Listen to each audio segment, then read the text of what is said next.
Unang pasok ko, all I did was tatalino. Tapos yun lang yung segment, tapos uwi na ako. Yun, ang laking bagay nun kasi growing up, bubblegum humor talaga sa household namin. Pag uwi ko sa bahay, kinikwento ko sa parents ko lahat. Nag-guest ako, tatalino, nakikita ko si Bitoy, gano'n.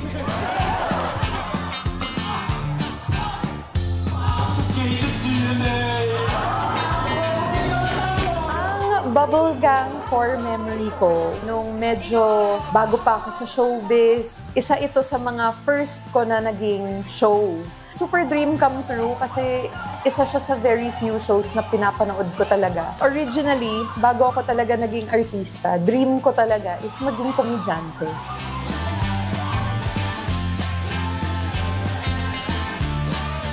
Ikaw ang OG, kuya!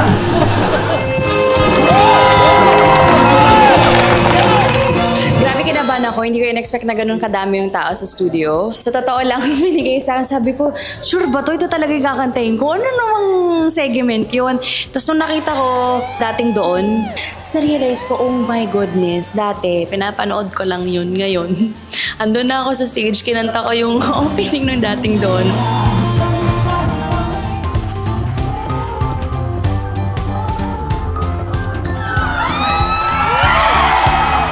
Bubblegum core memory ko. Meron kaming isang gag na hindi ko matapos-tapos kasi sobrang tawang-tawa ko sa itsura niya. Hanggang take 9 siya, tapos nag-usap kami kanina ni Kuya Bitoy, pinag-uusapan namin, tingin mo ba natapos natin tong gag na to? Kasi parang, by the looks of it, parang hindi talaga. Tapos sabi niya, alam mo ba, pinalitan ka dyan dahil hindi mo nga magawa habang ka-eksena mo ko. Tawang-tawa talaga ako.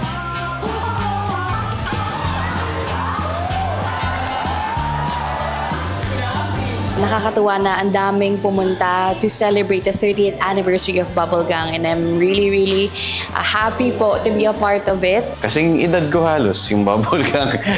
Nakaka-proud pa rin na nandito pa rin yung Bubblegum. Batang bubble ako! Sa aming mga kasama